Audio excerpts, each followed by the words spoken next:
tayong lahat ay magsitayo para sa ating panalangin.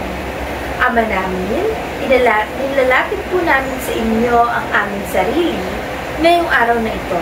Bigyan niyo po sana kami ng katalinuhan na nanggagaling sa inyo at patnubayan niyo po sana ang aking mga mag-aaral upang matutunan na ang kanilang pag-aaralan ngayong araw nito.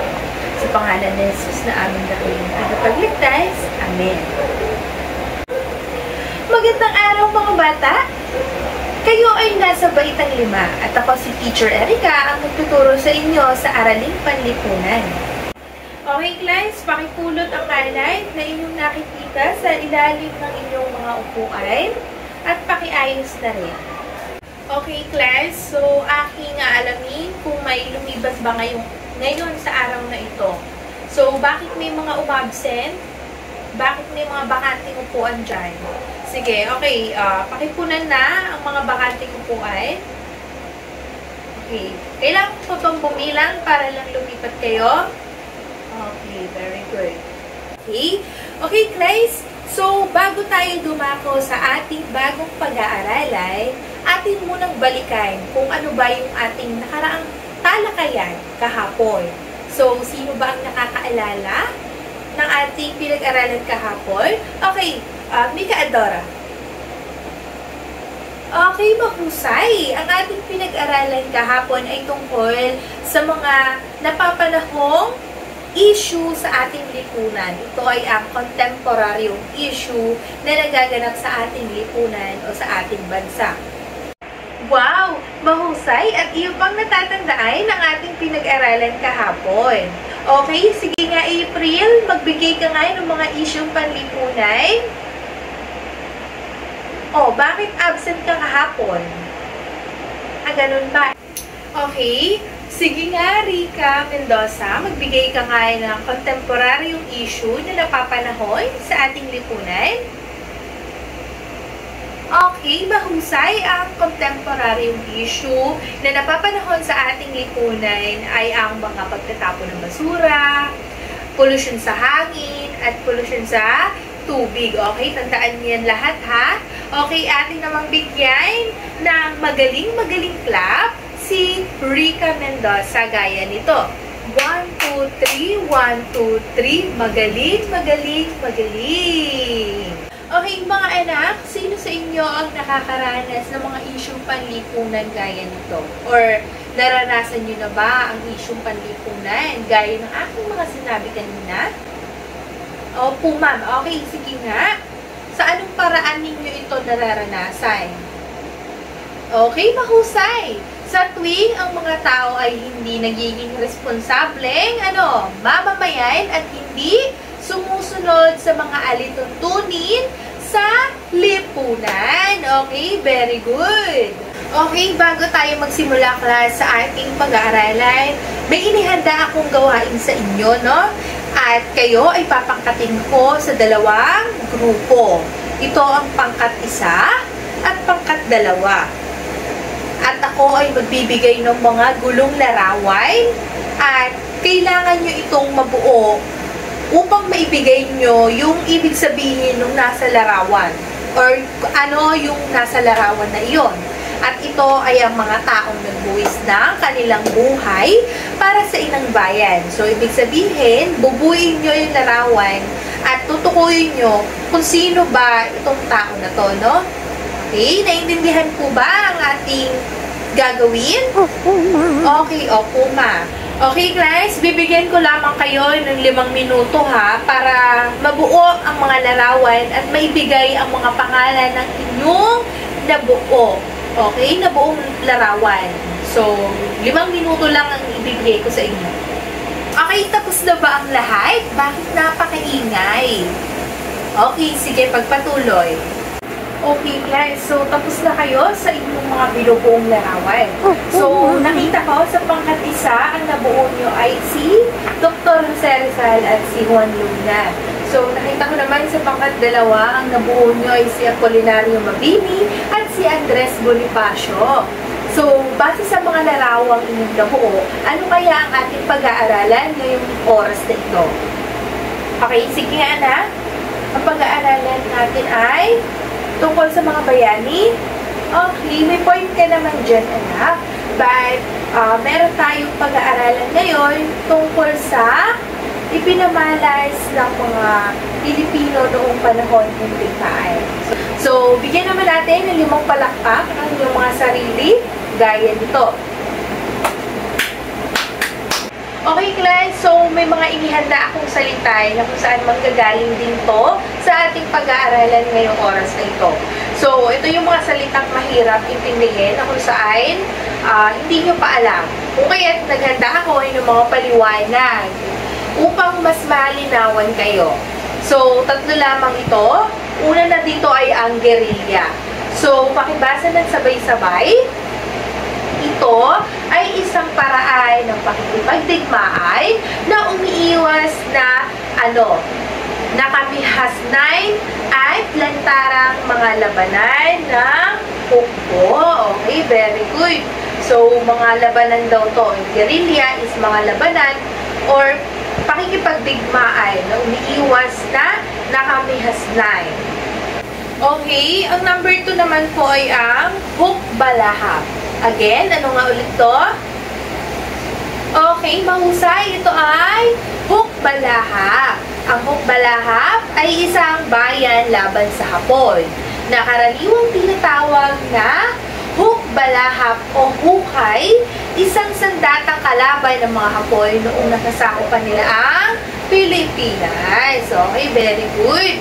So, ang number 3 ay armas. Ito ang tawag sa mga kagamitan ng mga taong gustong protektahan ang mga taong nasasakupay at gustong ipagtanggol. So, halimbawa na lamang ang mga pulis. Ang ginagamit nila ay mga baril. So, ito ay kanilang armas na kung saan pang-protekta sa kanilang sarili. Okay, very good. So, naiintindihan niyo na ba ang salitang ito? Ang salitang ating binasa? Opo. Opo, ma'am. Okay, mahusay. May idea na ba kayo sa ating pag-aaralan ngayong oras na ito? Okay. Sige nga, Abigail. Okay, mahusay. Ang ating pag-aaralan ngayon ay ang iba't ibang pagmamahal sa bayan na ipinamalas ng mga Pilipino noong panahon ng digmaan. Okay, very good. Okay, paano mo natukoy ang ating pag-aaralan ngayong araw na ito? Ano yung pinagbasihan mo? Okay, sige, Abigail, ikaw ulit. Okay, mahusay.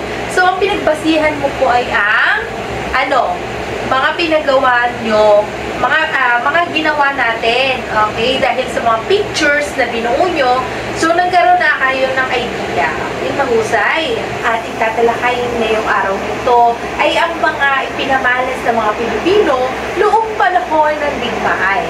So, ilang dayuhan man at pananakop ang napagdaanan ng Pilipinas, ang hangarin at pagsisikap ng mga Pilipino upang maging malaya ay hindi kailanman napawi.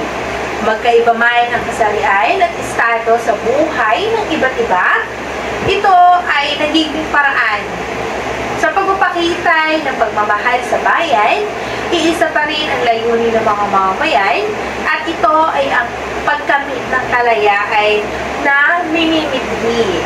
Katulad natin, tayo ay naging malaya sa pamamagitan ng pakikipaglabay ng ating mga bayani. Okay, ngayon, talakayin na natin ang iba't ibang paraan ng mga Pilipino noong panahon ng digmaan. Una na dito ay ang pakikipaglaban sa kalayaan ng bansa gamit ang armas.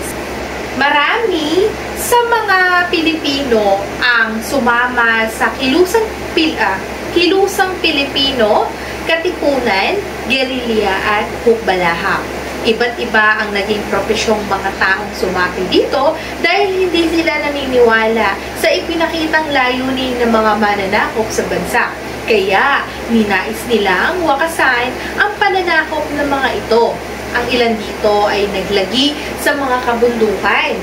Alam ko na intindihan niyo ang aking unang tinalakay. So, may katanungan ako. Bakit kaya minabuti ng mga Pilipino na sumama sa kilusang katipunan, guerrilla at hukbalahap?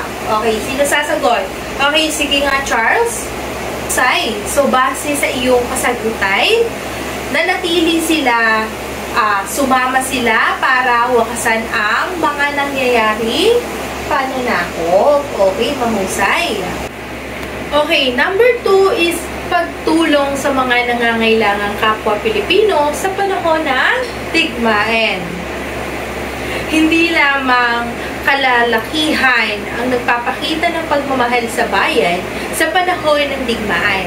Ang mga babae ay may papel rin ginagampanan para makamit ang kalayaan. So, ilan dito sa mga babae ito ang mga nakipaglaban or sumama upang ipaglaban ng ating kalayaan. So, una na dito ay si Josefa Llanes Escoda na nakilala sa pagtatatag niya ng babaeng scout. So, scout ng Pilipinas na kung saan tumulong sa mga sundalo noong panahon ng Hapon. Pangalawang babae na nakipaglaban para sa kalayaan ay si Melchora Aquino, nakilala rin bilang isang tandang sora na nag-alaga sa mga nasugatan at mga nangangailangan ng tulong sa panahon ng Espanyol at marami pang iba.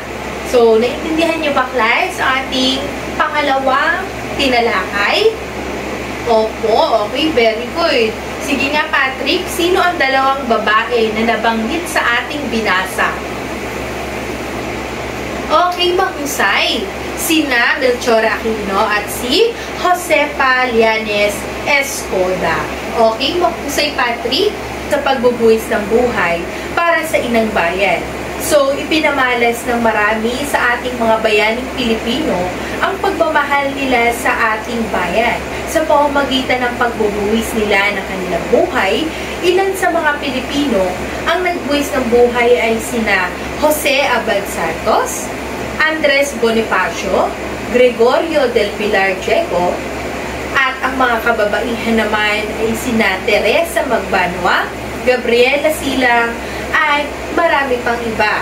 Okay, naiintindihan niyo ba, class?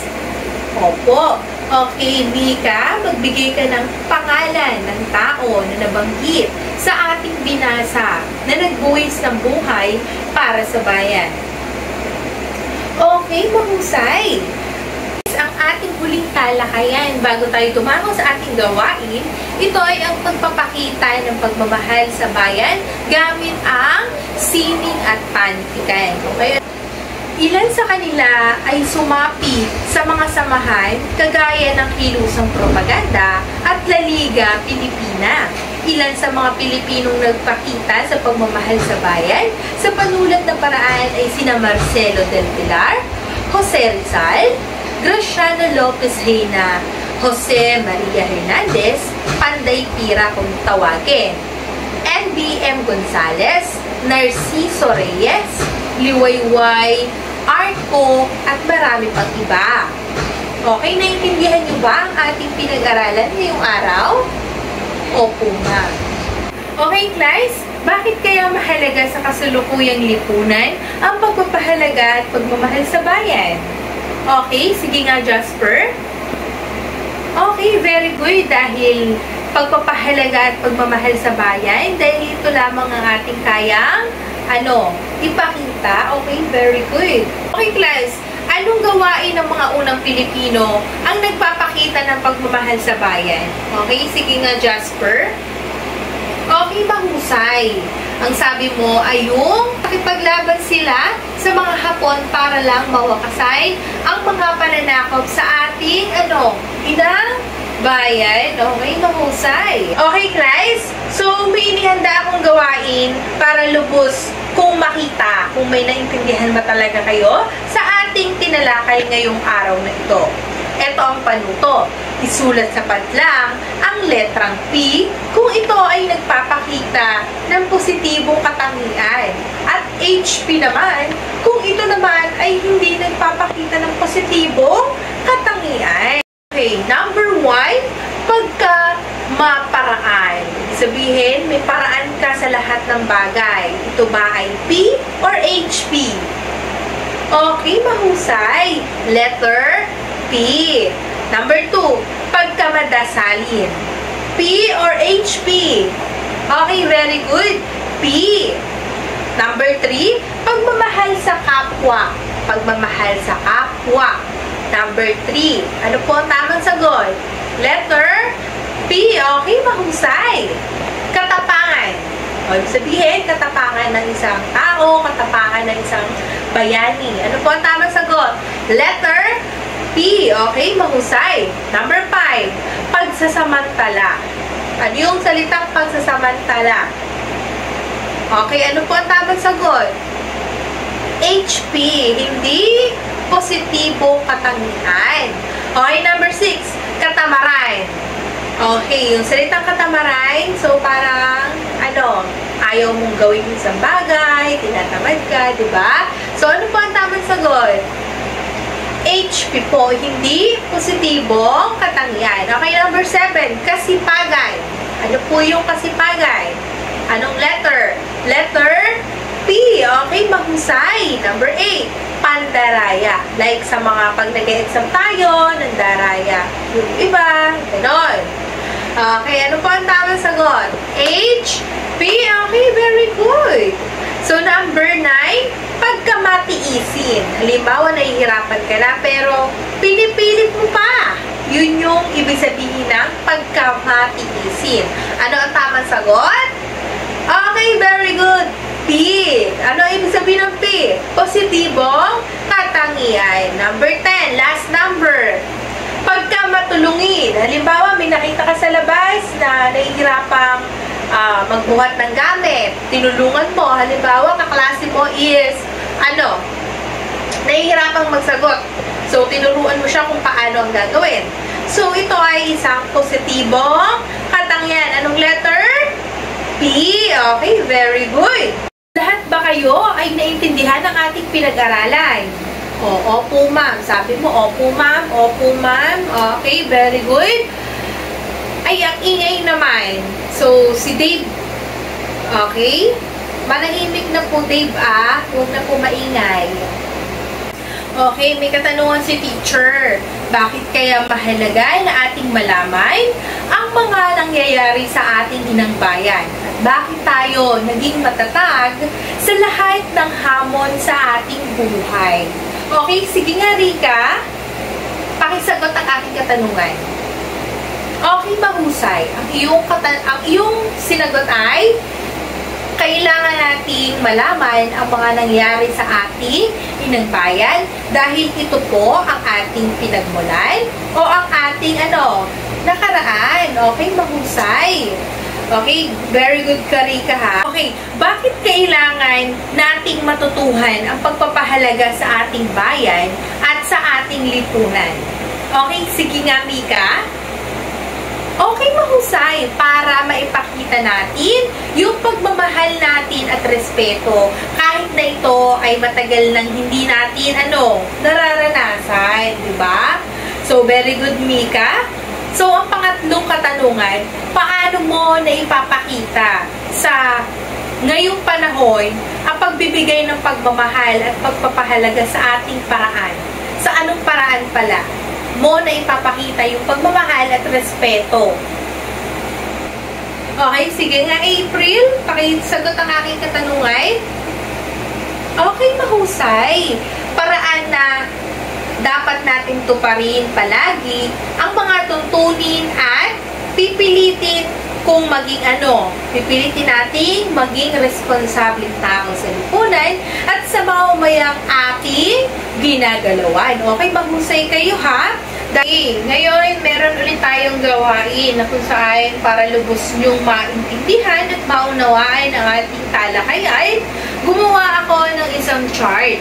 Ang gagawin nyo lamang po ay itala sa unang hanay kung paano ipinakita ng mga Pilipino ang kanilang pagmamahal sa bayan sa panahon ng digmaan.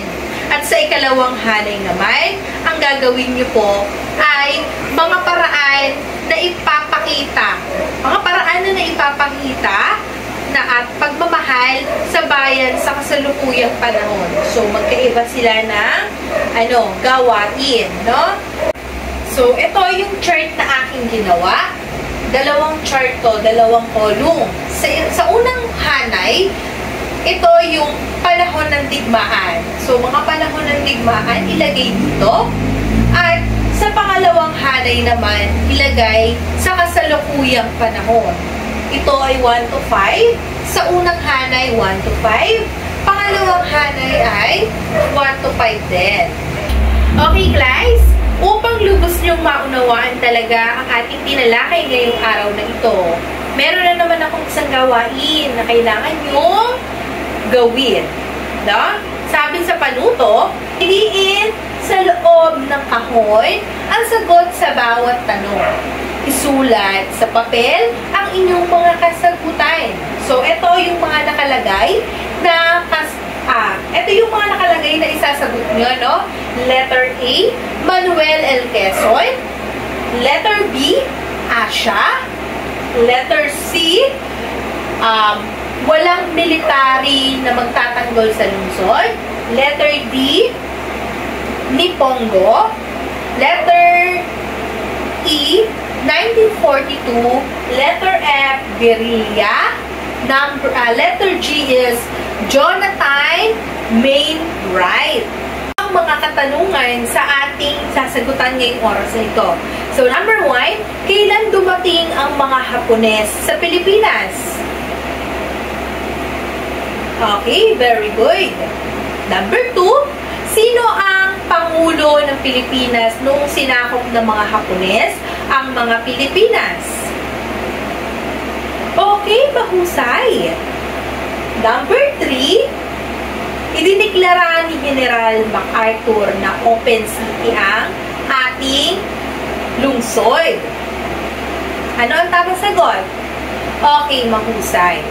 Number 4, ano ang tawag sa mga rebelding Pakay na kumakalaban sa mga Hapones? Okay, Mika? Okay, very good. So, number 5, sinong Amerikanong general ang natira upang ipagtanggol ang Corregidor? Okay, sige nga, Lorena. Okay, mahusay. Okay, sa pagtatapos ng ating talakayan, so may inihanda akong takdang aralin. So, ang gagawin nyo lamang po ay magsulat ng sanaysay patungkol sa inyong nararanasan sa inyong buhay dito sa kasalukuyang panahon. Katulad na lamang ng dating Pilipino na nakipaglaban at pinanindigan ang kanilang karapatan bilang isang Pilipino, di ba? Kaya ikaw, bilang isang bata o bilang isang mag-aaral at bilang Pilipino, ano ang hinanaing mo? Okay? Isusulat niyo lamang ito sa malinis na papel at ipapasa po bukas. Okay? Naiintindihan po ba, mga bata? Okay, mahusay. Dito na lamang ang ating talakayan. So, goodbye, class. Okay. See you tomorrow.